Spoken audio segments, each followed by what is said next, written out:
This is the worst environmental disaster in United States history.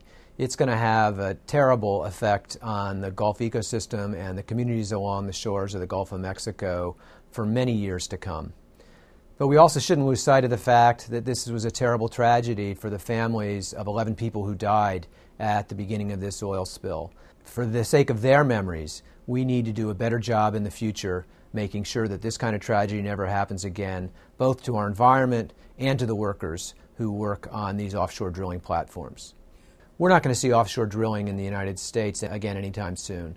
The President's already imposed a moratorium on offshore drilling. He's going to be under pressure to eventually lift that moratorium, but frankly, we shouldn't be doing any offshore drilling until we have the ability to contain oil spills like this if they happen again.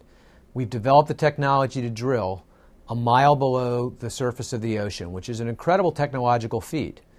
But it boggles the mind that we haven't invested similar sums of money to develop the technology to stop an oil spill if an incident like what's happening on the Gulf today occurs. The environmental laws in the United States were enacted in the 1970s and 1980s.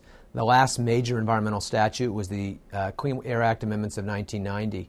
We've been resting on our laurels for the last 20 years, and it's certainly time to take a fresh look at our environmental laws and see if there are ways we can do more to protect our environment, starting with coming up with comprehensive legislation to enact what is the biggest threat facing our environment today, global climate change. Under the Clean Water Act, the government can charge criminally as soon as there's evidence of negligence. And clearly, just from the news reports, from what we've already learned about the different ways that this well was operated improperly, they're going to have enough evidence to bring a negligence case under the Clean Water Act.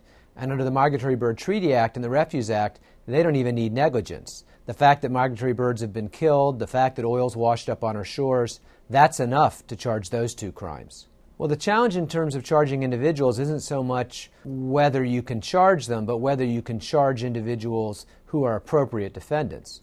I mean, there's plenty of people in the general public, I suspect, who'd like to see top executives of BP, of Transocean, and Halliburton charged for the Gulf oil spill.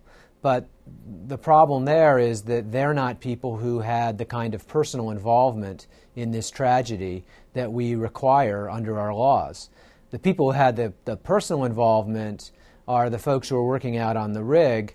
I suppose they could be charged, and in fact the government may decide they want to charge some of those individuals, but they may not make the best defendants. They may not be high enough up in the company to warrant prosecuting them, blaming them for something as terrible as the Gulf oil spill.